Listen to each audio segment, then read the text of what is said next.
Chapitre 90. L'arrivée des disciples et des bergers à Nazareth. Le 28 janvier 1945. Je vois Marie, qui déchaussée et vive, va et vient dans la petite maison aux premières heures du jour. Dans son vêtement d'un bleu tendre, on dirait un gentil papillon qui effleure sans bruit murs et objets.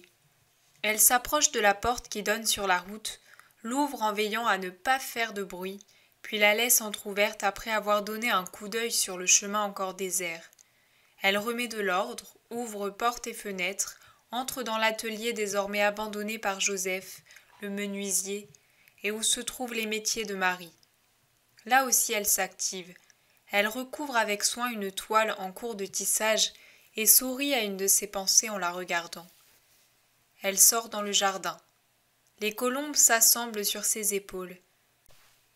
Elle vole d'une épaule à l'autre pour avoir la meilleure place, querelleuses et jalouses par amour de leur maîtresse, et elle l'accompagne jusqu'à une cabane où se trouvent les provisions. Elle y prend du grain, pour elle, et dit « Ici, aujourd'hui c'est ici. Ne faites pas de bruit, il est si fatigué. » Puis elle mesure de la farine et va dans une petite pièce près du four. Elle se met à faire le pain et le pétrit, le sourire aux lèvres. Ah, comme elle sourit aujourd'hui, la Vierge. On dirait la toute jeune mère de la Nativité, tellement la joie la rajeunit. Elle enlève un peu de pâte qu'elle met de côté en la couvrant, puis reprend son travail. Cela lui donne chaud, ses cheveux sont devenus plus clairs à cause d'une mince couche de farine. Marie, femme d'Alphée, entre tout doucement. « Déjà au travail ?»« Oui, je fais le pain, et regarde les galettes au miel qu'il aime tellement. » « Occupe-toi d'elle, il y a beaucoup de pâte pour le pain. Je vais te la pétrir. » Marie, femme d'Alphée, robuste et d'allure plus populaire, pétrit énergiquement son pain, tandis que Marie mélange miel et beurre pour ses gâteaux et en fait des petits ronds qu'elle dépose sur une plaque. « Je ne sais comment faire pour prévenir Jude. Jacques n'ose pas et les autres. » Marie, femme d'Alphée, soupire. « Aujourd'hui viendra Simon-Pierre. Il vient toujours le surlendemain du sabbat avec du poisson. Nous l'enverrons trouver Jude. S'il veut bien y aller. » « Oh, Simon ne me dit jamais non. »« Que la paix soit sur votre journée, » dit Jésus en apparaissant. Les deux femmes sursautent au son de sa voix. « Déjà levé ? Pourquoi ? Je voulais que tu dormes. »« J'ai dormi d'un sommeil d'enfant, maman. C'est toi qui n'as pas dû dormir. »« Je t'ai regardé dormir. C'est ce que je faisais quand tu étais bébé. En dormant, tu souriais toujours, et toute la journée ton sourire me restait comme une perle sur le cœur. Mais cette nuit, tu ne souriais pas, mon fils. Tu soupirais comme lorsqu'on est affligé. » Marie le regarde avec tristesse. « J'étais fatiguée, maman. Et le monde n'est pas cette maison où tout est honnêteté et amour. Toi, tu sais qui je suis, et tu peux comprendre ce qu'est pour moi le contact avec le monde. C'est comme un homme qui marche sur une route puante et boueuse. Même s'il fait attention, un peu de boue rejaillit sur lui, et la puanteur pénètre même s'il essaie de ne pas respirer. Et si cet homme aime la propreté et l'air pur, tu peux imaginer combien cela lui est désagréable.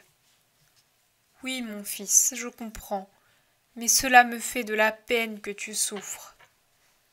En ce moment, je suis avec toi et je ne souffre pas, c'est le souvenir, mais il sert à rendre plus belle ma joie d'être avec toi. Jésus se penche pour donner un baiser à sa mère. Il caresse aussi l'autre Marie qui rentre toute rouge d'avoir allumé le four. « Il faudra prévenir Jude !» C'est la préoccupation de Marie, femme d'Alphée. « Ce ne sera pas nécessaire, Jude sera ici aujourd'hui. »« Comment le sais-tu » Jésus sourit et se tait. « Mon fils, toutes les semaines, ce jour-là, Simon-Pierre vient.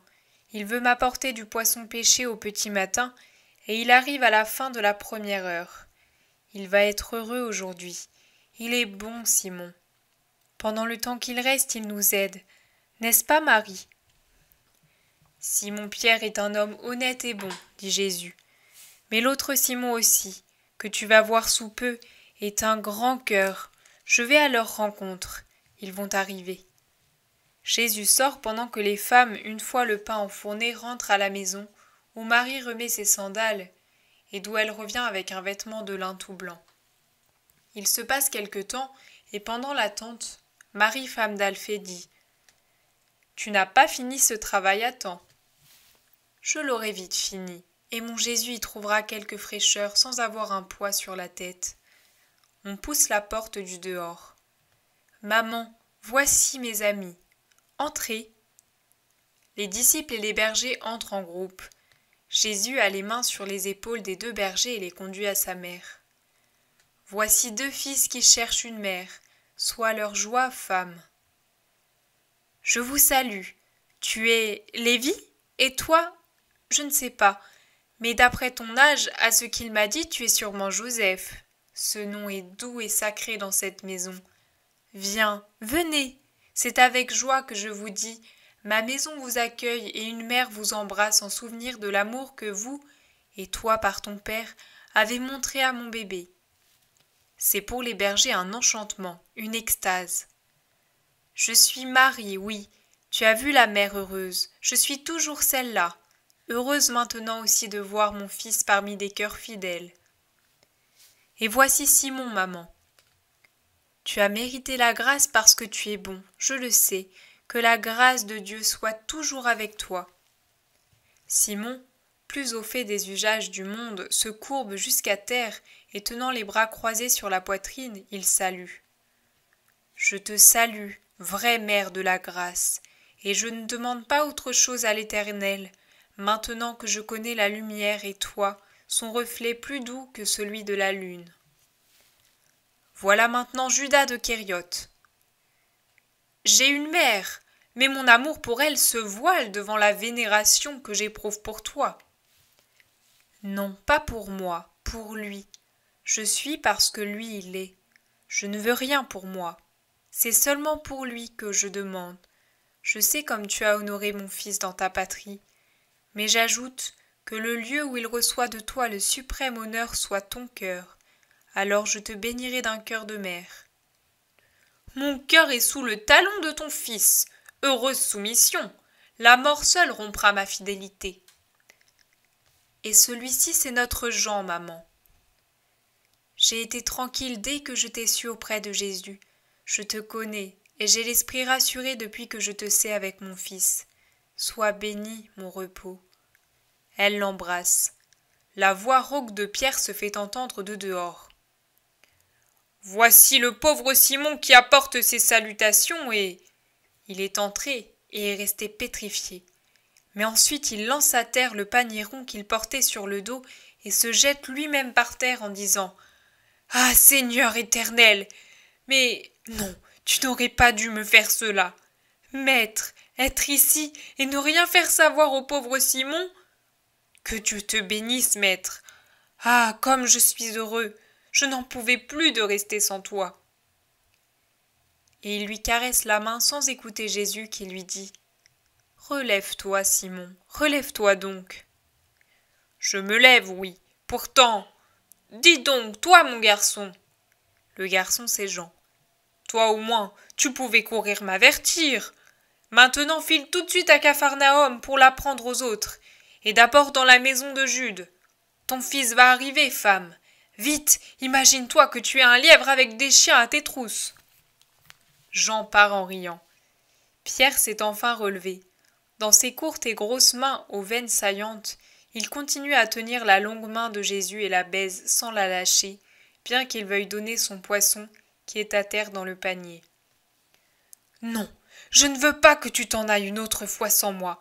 Jamais plus autant de temps sans te voir. Je te suivrai comme l'ombre suit le corps et comme le filin suit l'encre. Où es-tu allé, maître? Je me disais, où est-il? Que fait-il? Cet enfant qu'est Jean saura-t-il le soigner? Veillera-t-il à ce qu'il ne se fatigue pas trop? Qu'il ne reste pas sans manger? Ah, je te connais bien. Tu es plus maigre. Oui, plus maigre.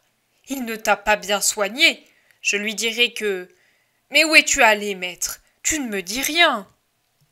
J'attends que tu me laisses parler. C'est vrai, mais à te voir, c'est comme du vin nouveau. Rien que l'odeur monte à la tête. Oh mon Jésus.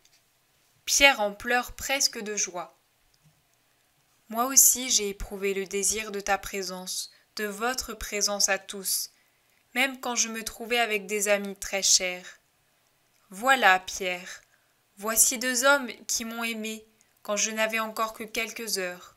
Plus encore, ils ont déjà souffert pour moi.